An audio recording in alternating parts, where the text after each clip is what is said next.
We're not nation building. Rebuilding Syria will require a political solution, and it's a solution that should be paid for by its very rich neighboring countries, not the United States. Let them pay for it, and they will. They will. Trump defending his decision to withdraw troops from Syria while making a surprise visit to U.S. troops in Iraq yesterday. Welcome back to Newsmax Now. I'm John Bachman. President Trump also made it clear that America would maintain its presence in Iraq. He says that will allow U.S. forces to keep a close eye on any potential ISIS reformation and Iran as well, the largest sponsor of terrorism in the world. Several Iraqi politicians criticize President Trump's visit and say they want U.S. troops to leave. They say the president violated their sovereignty by going on that surprise visit. Still here with us, former Marine Gunnery Sergeant Jessie Jane Duff, who served in Iraq and Afghanistan. Also with us tonight, U.S. Deputy Undersecretary of Defense, former U.S. Deputy Undersecretary of Defense, Jed Babin. Jed, thanks for coming back with us as well to follow up on our conversation a couple of days ago.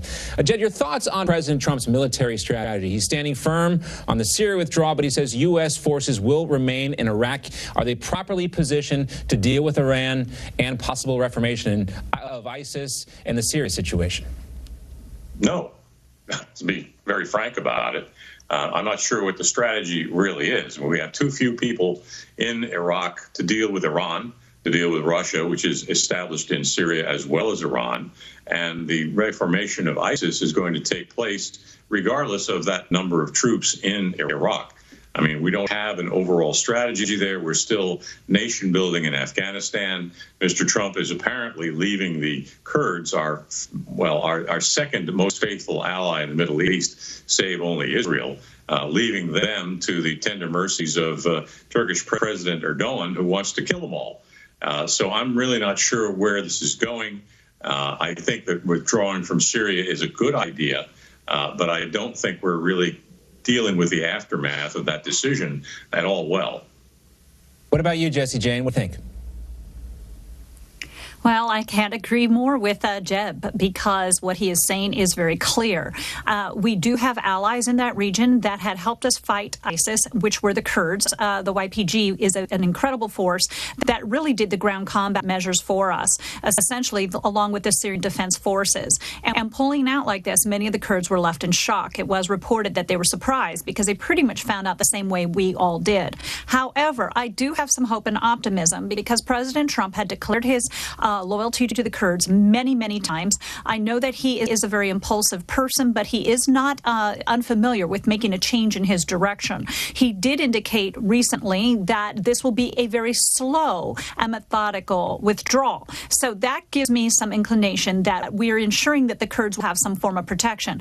But what we're looking at is Erdogan. Erdogan is trying to assure President Trump that he will destroy ISIS, and essentially they're leaving out that they want that territory that the Kurds are protecting. The Kurds have oil-rich areas of Syria. They have a very oil-rich backbone to who they are. And Erdogan is no friend of the Kurds. We know that he has surrounded them. He is telling the world that these are terrorists, and they're not the PKK. They are the YPG, that are American allies. So if we see these Kurds get slaughtered by Erdogan, I think it's going to leave a lot of Americans sick to their stomachs, because those Kurds are one of the biggest reasons we have succeeded in defeating ISIS and sustain that mission in Syria and Iraq. Jed, if you were advising President Trump or, his, acting now as Secretary of Defense, what kind of alterations would you suggest they may make to this current plan? Well, the very first thing I would say is that we have to tell Mr. Erdogan that if he attacks the Kurds, we're going to attack him.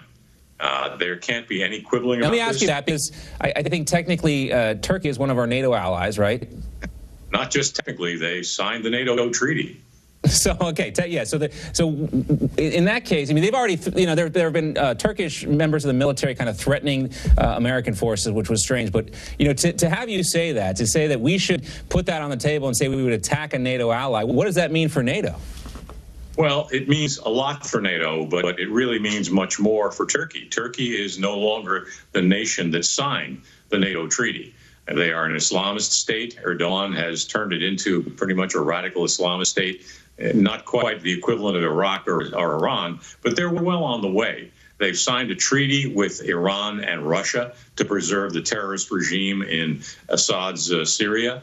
And they're doing all sorts of other things that are really not what you would expect of an ally. So they are not a faithful ally in any stretch of the imagination. And I think that at some point, we're going to have a very clean break with them. The only real issue is, to just drag this on for a moment, we have Incirlik Air Force Base there, which is one of the key emplacements of our air power in the Middle East.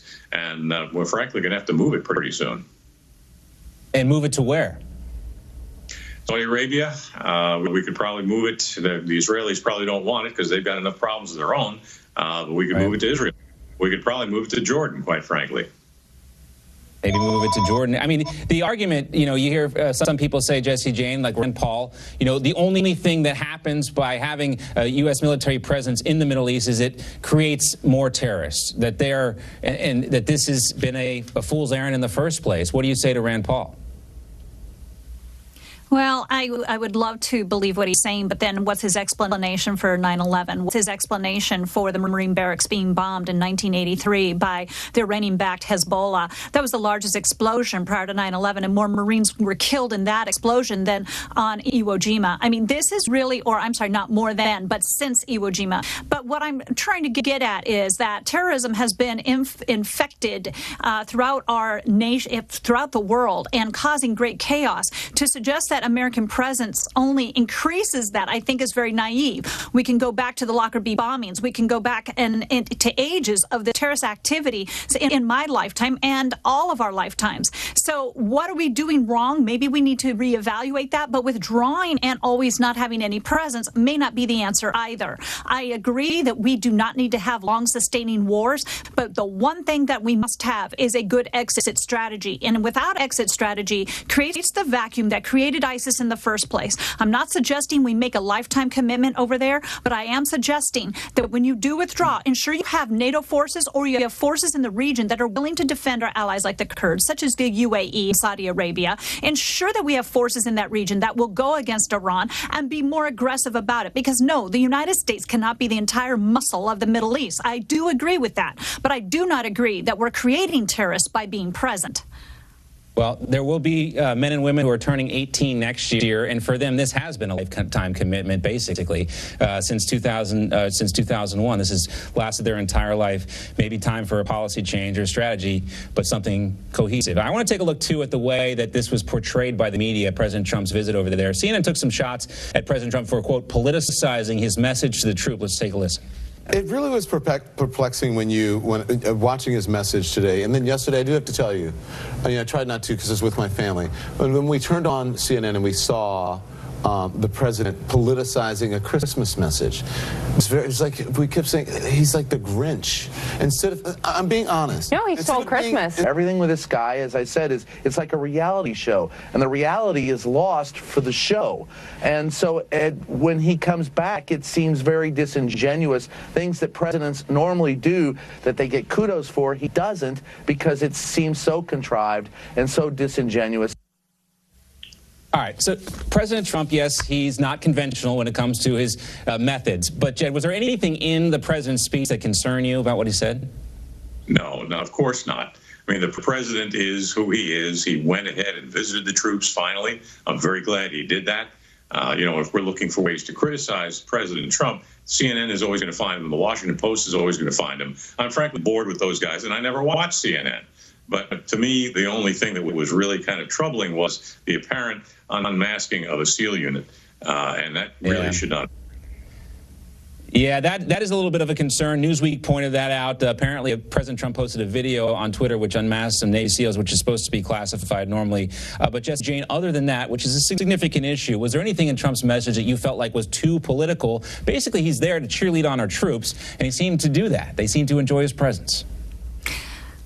I don't know what CNN expected him to do. Go there and speak negatively, talk how poor things are going, to have a humdrum attitude? No, he's going to speak in a way that invigorates people and builds confidence in his leadership. He's their commander-in-chief. I would expect that from any president going overseas, to have a view of optimism and determination that they're there to fight for us. Let's keep in mind the Pentagon was disabled. $500 billion were cut from the Pentagon from 2011 to 2015. We were hawking knocking parts off of planes. The United States Marine Corps and the United States Army were not even combat ready for more than 2 fronts. I mean, actually could only fight barely one. So he has invigorated and he shot adrenaline into the arm of the military.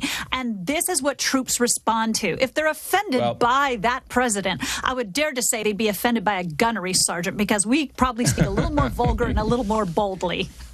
I would like to have a conversation with you off the air one time, Jesse, to see all the colorful language you picked up in the Marine Corps. Right, off the air. Thanks, Jed and Jesse. Have a great evening. Coming up, we're going to talk about the